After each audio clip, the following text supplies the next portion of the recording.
Jacob Corey a lot, I imagine he knows the ad nauseum matchup fairly well. Yes. Although, I mean, in game one at least, it doesn't feel like there's a lot of play between these two decks, right? Right. There's pretty much the interaction between these two decks is going to be the handshake and a couple of discard spells. Yep. And it appears that John's on a mulligan this game, and so looking at his 6. Not real enthused about it. Elves is a combo deck that, you know, I deem it a combo deck. I count in that category. I would argue that it mulligans a lot worse than many of the other combo decks because it requires a saturation of you know, glimpse plus creatures plus mana to be able to do its thing. Exactly. And when your combo card is glimpse, and you typically don't want to just have the one creature to try to go off with it, you want to have 2 in hand to try to start going off. Right. Plus the 2 lands. That's a lot of cards. The engine's very powerful and it's very tough to stop once it gets going, but yes. To get it going, it's a lot like a diesel engine. You need to put a lot of gas in it first. Right. So James going to lead off with a Volcanic and a Ponder. John on a 5-card hand starts off with Llanowar Elves off of Forest. That's a nice Llanowar Elves. That one's... Does that live up to your Summer Mountains? Yeah. That's a nice one. Signed and black bordered? I'm not a huge fan of the signature, but I do like an alpha or a beta elves. He's playing Ad Nauseam Tendrils, James Vogel is, and there are lots of, well, I wouldn't say lots, there are a couple of different storm archetypes in Legacy. Ad Nauseam Tendrils being notable because it's the one that doesn't run silence effects. Yep. Used to be that Ad Nauseam Tendrils was only blue-black. Now it splashes red for Burning Wish and a copy of Past in Flames. Yes. Plus a couple things out of the sideboard that he can, you know, theoretically get if he needs to. Duress, not going to hit too much out of the Elf stack. Yeah, I mean, there's a big one to hit, which is Glimpse. Glimpse of Nature. You can also hit Green Sun Zeniths and Natural Orders occasionally, but not a whole likely scenario. Yeah, but I think James is probably pretty thrilled to see a hand like that. It's an Elvish Visionary. Finds Dryad Arbor.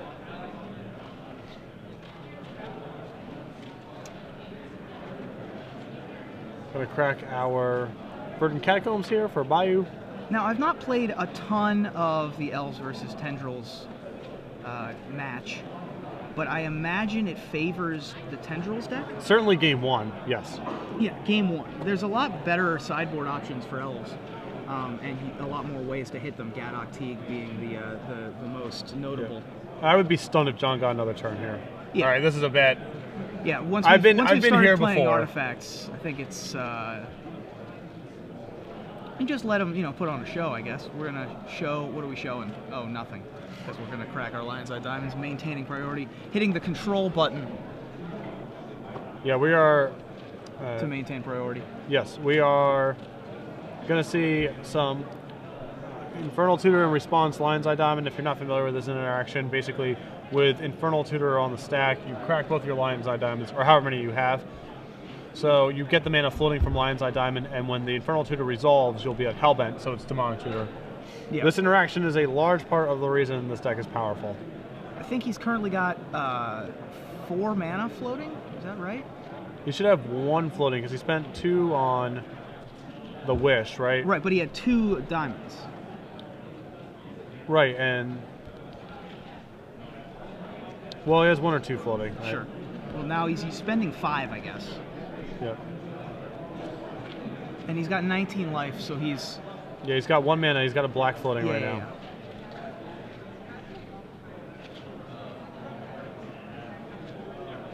So I was not keeping track of the number there, but it seems like we're pretty close to the magic 4. Well, I still don't actually think he has a way to win. He doesn't yet.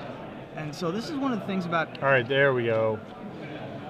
Unless this killed him, I'm not sure how much he's stormed for. Right. I think the Past in Flames should be able to generate enough. Yeah, the Past in Flames with the Infernal Tutor in the graveyard will probably be enough. Although he's got no way to discard everything in his hand. Because he's got a couple lands. But he gets to flash back his cantrips, too, through this whole sequence, so... So Dark Ritual, now we have 3 mana floating. James sitting at 3.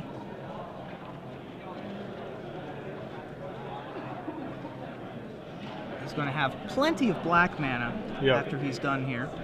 Also, the requisite storm count, unless John somehow manages to gain about 20 life at instant speed.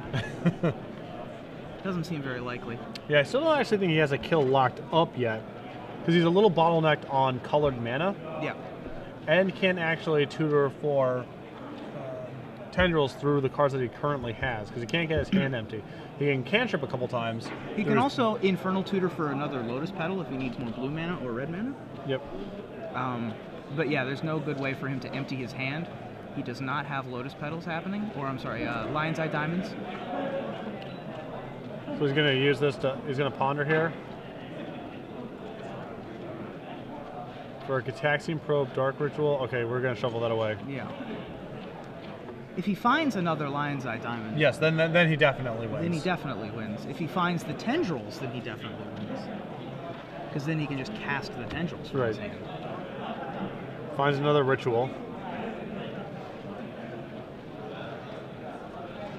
I used to run into this problem a lot playing Storm, where you've got the one copy of Ad Nauseam, the one copy of Tendrils, the one copy of Past in Flames. Sometimes they're just on the bottom of your deck. Sure. It's very frustrating. Yeah. To be like, yep, I'm going off. There's nothing he can do to stop me. Okay. Guess I lost. But I can stop myself. Yes. Trip and fall. Gitaxian Probe, Burning Wish. Burning Wish will do it, right? Well, I don't know if he has enough red mana. It's true. He might be out of colored mana that isn't black. He's also got he's got a Lotus Petal in his hand. So he should be able to... Does he have it left over?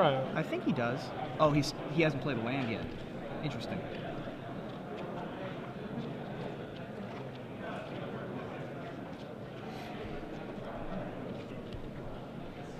Okay, I assume we had to be able to kill from here now with all the mana he has floating. Yeah, I would bet that a single red was basically the log jam once he finds Burning Wish. Burning Wish for Tendrils of Agony. That's going to be enough storm, and that's the game. So slightly hairier than I would have anticipated there.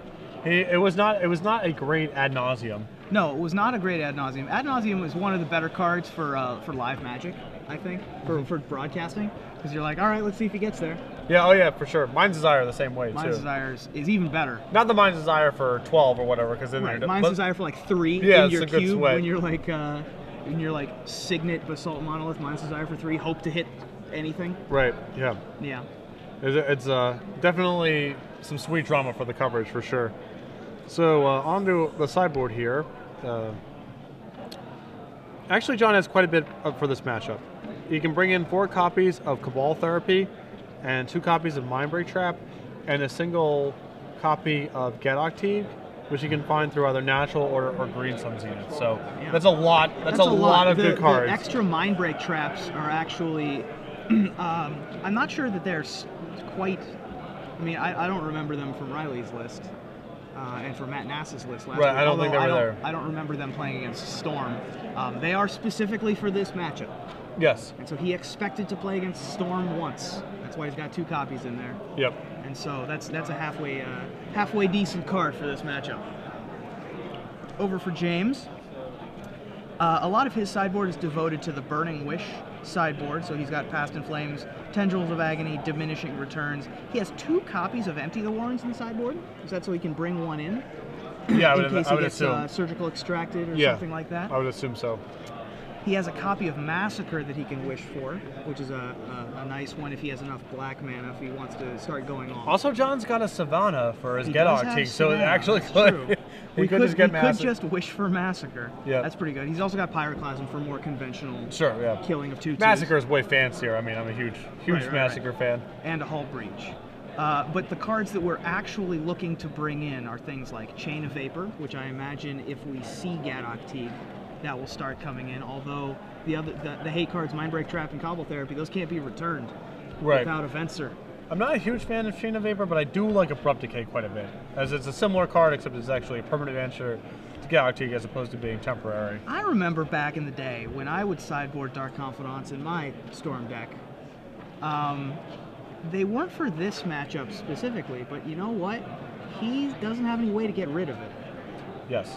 So I could see those coming in, maybe, because we don't want to have duress in our deck.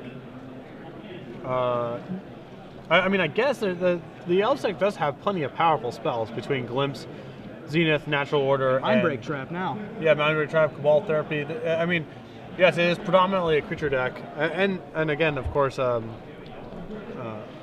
also has a single crop rotation. I mean, the deck is primarily a creature deck, certainly, but there are plenty of powerful spells, so I'm not 100% sure he wouldn't want to have. That's true. Some of his if all discard. John draws is creatures, we're still winning with the Storm deck. Right. So really, yeah, Galactic at that right. point is the only meaningful creature. Right. But, you know, I brought this up when I was talking with Cedric about an earlier match. It was Sneak and Show on camera. We're not ad nauseum, but it's the same concept. Because this deck is all engine, I don't really know how you can ever afford to bring in like Abrupt Decay and Dark Confidant and other stuff. Right. When you can't afford to shave any of this stuff out of the deck. That's true. It feels for the most part you want to be sideboarding 1 or 2 cards in all your matchups. He's got Chain of Vapors and Abrupt Decays. Yeah. 2 of each. That's probably all we're bringing. Right. Probably not bringing in the Dark Confidants because they're not specifically for this matchup. They're for, you know, the decks that have all the Swords to Plowshares and like that kind of deck. Yeah. And once those swords get sided out, then you punish them with the Dark Confidant. Also decks with discard, which I guess Elves is now, sort of, because it has the Cabal Therapies. Yeah. I can go either way on Confidant here. Like, the Elves deck actually can put your life total under some amount of duress. Yes. I mean, it can attack you. It's actually sort of the backup plan of the deck is just to play... Attack you with 5 1/1s and a couple of 2/2s. Yeah. Which in Legacy is good enough. Grizzly Bears is one of the bigger creatures on the board. Often it is, yeah. Which is why Tarmogoyf is such a house, because a 4/5 is by far the biggest thing on the board. One of the more humiliating matches I watched during the Invitational was an Elves player just get locked by Deathrite Shaman because it was a 1/2. You had to see a 1/1s that couldn't attack. Yeah. It's a little bit unrealistic that card has 2 toughness. Yeah. Among other things. Yeah. Among other things, but the fact that it can hold off a Goblin Lackey is pretty ridiculous. Yeah. So now it's James's turn to mulligan to 5. Is he going down to 5? Yep. Wow. Storm, though, unlike Elves, I think it's an okay mulligan to 5 deck, yeah. Yeah, it has a lot of Brainstorms and Ponders. It also has the Ad Nauseam is for the Windmill. Yep. At that point, it doesn't matter if you have 35 or 37 cards in your hand. Yeah, you have Ad Nauseam, you have Diminishing Returns as a wish target. I mean, you can... He's going to keep, and we're going to start things off with Deathrite Shaman. Deathrite Shaman's a bit of a problem for James, a couple of reasons. One, he can remove future Past in Flames targets. Yep. 2, he can gain life. And potentially push himself out of Tendrils range. Yeah, push himself out of Tendrils range, which is not, you know, terribly realistic, but it's a thing that could pop up if, and also James needs to pay attention to it. Right, especially if you know, that part of Deathrite Shaman is predicated on creatures going to the graveyard, which is just not likely to occur unless he's getting swept away, in which case Deathrite Shaman's dead as well. But no, both of those powers I hadn't really considered, you know, again, not an expert on this matchup, Right. But I had not considered that Deathrite Shaman has the potential to push you out of... Yeah, if a couple of things die, you know, go up to 24, that might be relevant. And John is flashing a blue card in his hand, which means almost certainly he has access to Mindbreak Trap. And he did bring in his Confidants. He did bring in Dark Confidants. Interesting.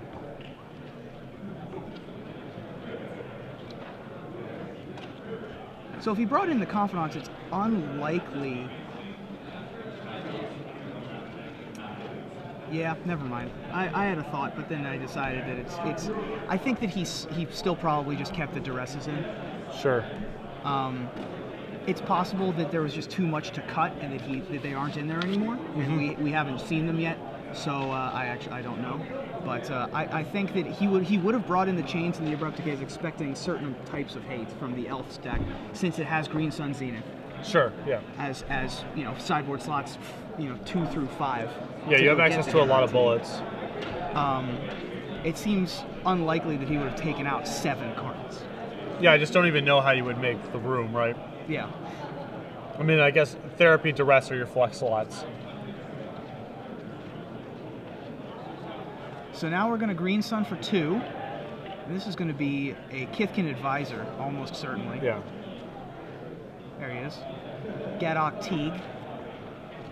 So this does a couple of very important things, most notably preventing ad nauseum from being cast. Right. Gadok Teague's an interesting card.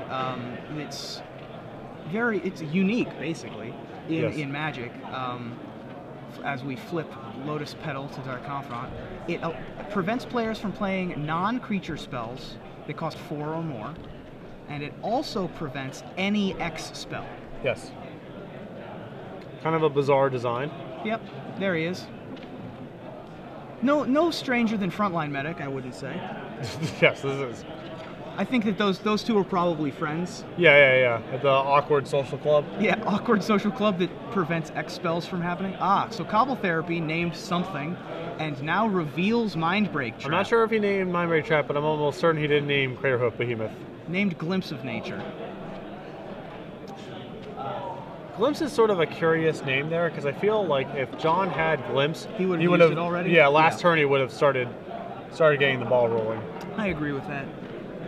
I think Natural Order would probably have been a better name there, but in any case, he misses because he wasn't going to name either Trap or hooves. Big hooves. James elects not to flashback Dark Confidant or flashback Cobble Therapy with Dark Confidant, and that allows Deathrite Shaman to remove the Cobble Therapy from the game. Sure, he might need the Dark Confidant just to get a saturation of cards to go off. He might not be able to afford to lose it. He's looking for another discard spell in the future? Yeah, or another therapy, naming Mindbreak Trap and then just going. Right. I mean, he mulliganed to 5, he just might need more cards. That's true.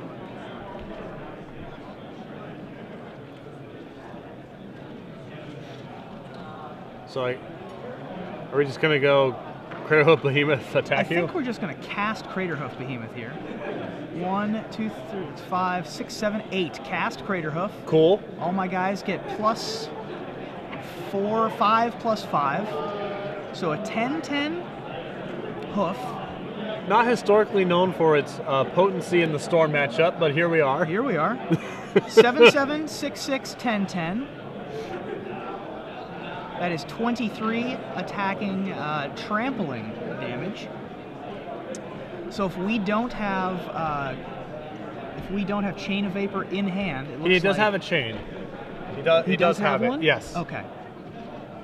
So chain on Gadok Teague. Wait, no, we can't chain on Gadok Teague. We're just dead if we chain on Gadok Teague. We have to do it. We have to get the Craterhoof Behemoth off the board. And I assume that we're gonna ship back on the Confidant because we have like. Oh no, we're. Now, interesting. We could have done it in response. We could have bounced Gadok Teague in response to the trigger. Okay, we're gone to 1, and then not had Gadok Teague in play, but it still would have been the same result. We still would have been drawing to thin outs. But Craterhoof Behemoth and friends able to take down the second game. So I wonder if James is going to be sideboarding slightly differently now that he's at least aware of the presence of Mindbreak Trap and Gadok Teague. Gadok Teague a safe assumption, but Mindbreak Trap is not a given in these lists. Absolutely. But I'm actually not sure how you even really sideboard differently from here, you know? He obviously brought in a ton of hate. Like, hate's the wrong word. He brought in a ton of his sideboard cards. I'm not sure I agree with that, because this was like a fine matchup before. Yeah. And so bringing in the Dark Confidants, for example, while we thought it might be reasonable, he probably has to bring back in the discard spells that he took out. It's tough, the flex slots are 3 Cobble Therapy and 4 Duress main deck, and then the sideboard is 2, 2, 3 Chain of Vapor, Abrupt Decay, Dark Confidant. That's the 7 that you move around. I feel like you want more discard spells now that you've seen Mindbreak Trap. Yeah, I suppose you have to. I just don't know how he makes room for all this stuff. Yeah. I'm also just dubious of Chain of Vapor in general. Like, I think you can only have so many slots devoted to that sort of thing. Abrupt Decay is actually... You're actually pretty happy to draw an Abrupt Decay just over the course of a normal game. Yes. Whereas Chain of Vapor is really only powerful against Gadok Teague. So, I'm surprised to see all that anti-Teague stuff, plus the Dark Confidants in the deck. That's fair. Especially since, like, I would actually try to be setting up the game you know, to try to Burning Wish for one of the sweepers at some point. Which right, that seems like the better game plan is to just be like land, ponder. Right. Like let your opponent think that they have all of their secrets. Then they play like a couple of guys, and then later on you Burning Wish Pyroclasm. Burning Wish Massacre, yeah. Yeah. On one turn. So, but we shall see. Because this deck is now on this Past in Flames route, I just feel like you can't cut your rituals or your cantrips under any circumstances. It's too integral to what's going on.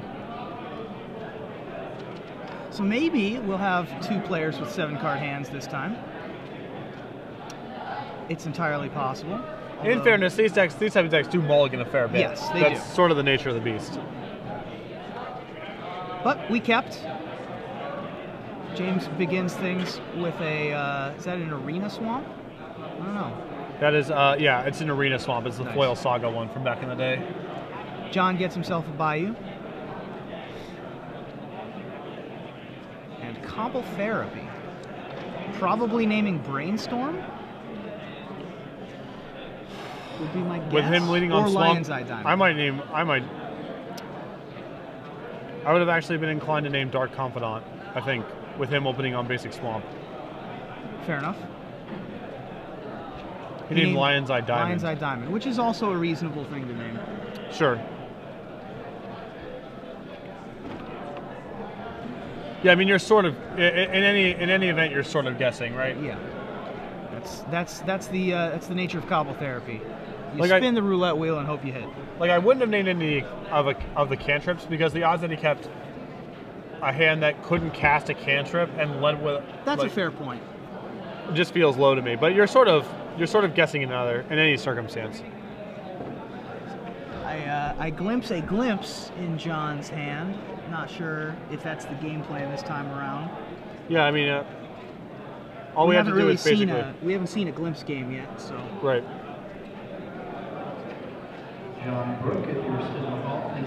Briefly considers getting the Savannah and then decides against and just gets Dryad Arbor. Yeah. I think we're just going to try to set up a big glimpse for next turn. Maybe we cast a 1-drop.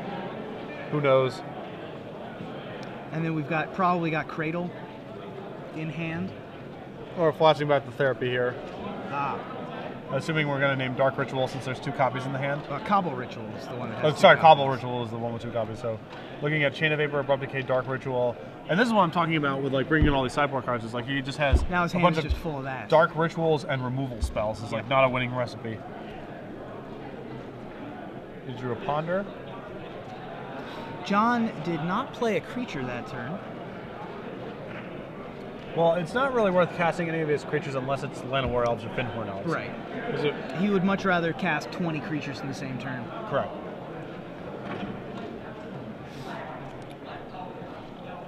So I assume we're gonna fire off this Ponder here. That would be my guess. What do you think about splashing for the green just for Abrupt Decay? I mean, the Abrupt Decay covers against a lot of cards that are good against you. Like, there's not a lot of sideboard cards that answer both Counterbalance and Get Artigue, right? That's true. You know, it covers Counterbalance, Get Artigue, Aethersworn Canonist, Rule of Law. There's a bunch. A whole range of the best cards against you, basically. Thalia. Whether it's worth having these tropical islands in your deck, I don't know, but there's Dark Confidant. That is a fortunate draw considering the Cobble Therapy that named Dark Confidant earlier. No, he named LED earlier. Oh, that's right. I named Dark Confidant. You named Dark Confidant. Yeah. So it would have been much more fortunate against you. Right. Oh, so lucky you drew that after I named it. Unbelievable. Some people. What are the odds? Some people have all the luck.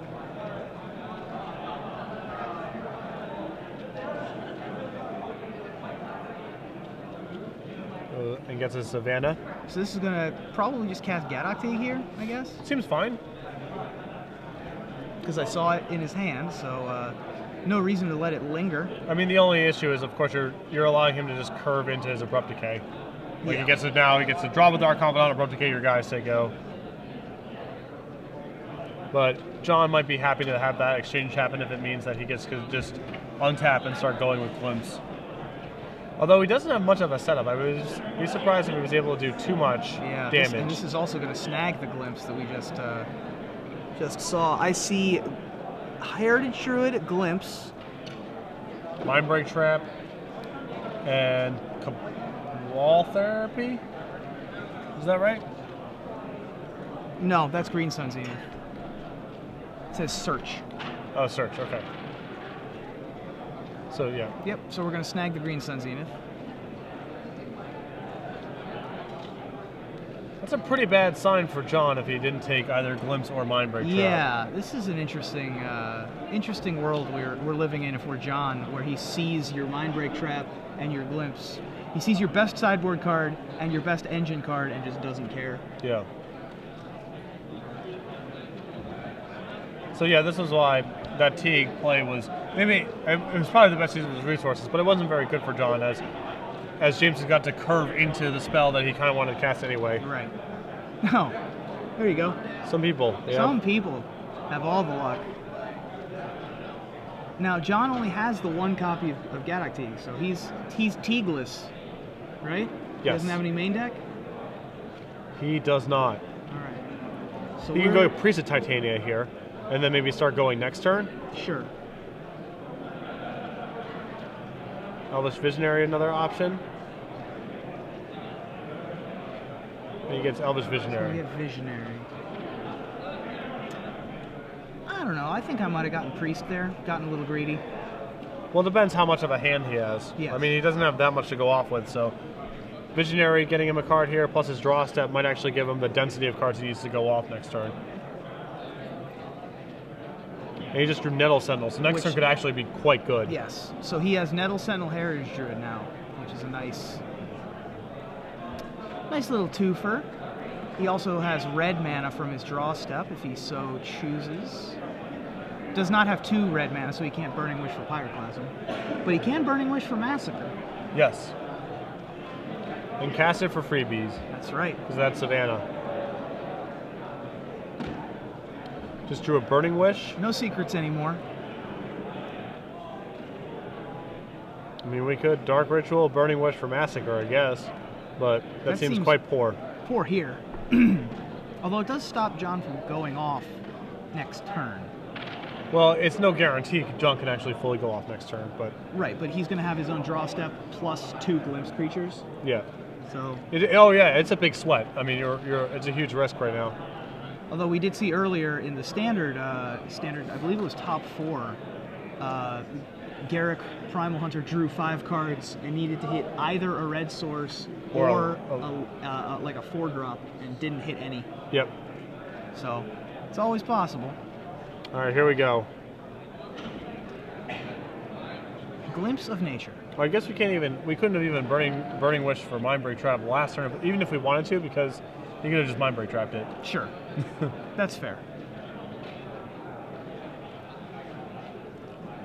All right, so this is where the engine starts kicking in. He can tap his elves to the Heritage Druid to make 3 green, and start untapping them with untapping his Nettle Sentinel. And every elf he plays basically is even, like net even in mana, assuming that he plays enough of them to keep the engine going. John's going to be nice of him to keep track of mana for us. That is a floating mana that now disappears. So the big goal of this deck is to get in a position where it has multiple Nettle Sentinels in play. At that point, you actually start netting mana off of all of your casts, and that's how the deck goes off from this spot.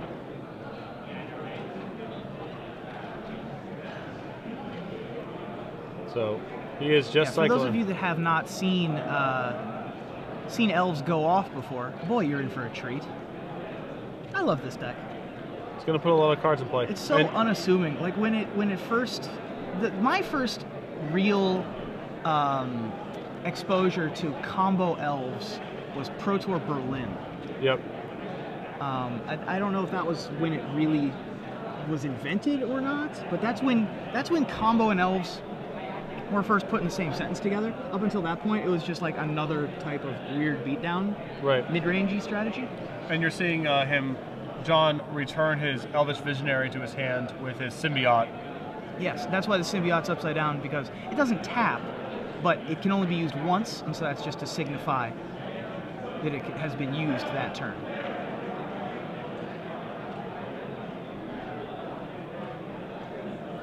We have not played a land yet. So Gaze Cradle's that's a big nice one. Mana is unlikely to be an issue going forward. Another Visionary. A lot of people I've talked to say that they think that the Ad Nauseam Tendrils deck is a big favorite over Elves. I have now done, this is my second Elves versus Ad Nauseam Tendrils that I've commentated on, and Elves has won both of those matches. Yep. So, you know, small sample size being what it is, but just the same. I think that's a little interesting. Yeah. I also like it from the Ad Nauseam perspective too, but I feel like James probably, or not necessarily for sure, but it feels like he cut a lot of his engine. Yes. He has a second glimpse, so now these are going to start being draw 2s. Or draw 3s, as the case may be with Elvish Visionary. Yep. Got to be careful not to deck yourself, because that is not a mandatory draw trigger. Although being careful not to deck yourself is a problem that you're usually okay with. It represents a certain advantage in the game state, yes. Certainly. Yeah, once you start getting up into draw 4s, like he's thinking about doing, or draw 3s, I guess, for normal creatures, it's a little hairy. You know, your Regal Force becomes not really a card you want to draw anymore. Right. So there's a third glimpse. James patiently waiting for his turn that will probably never come.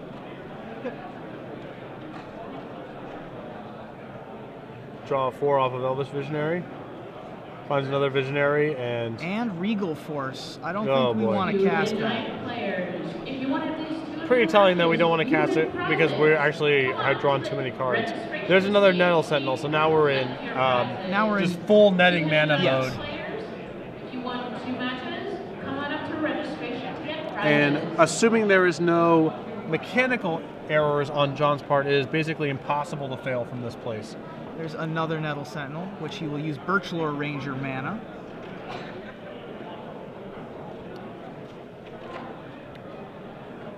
I wonder if he kept track of which creatures can attack this turn.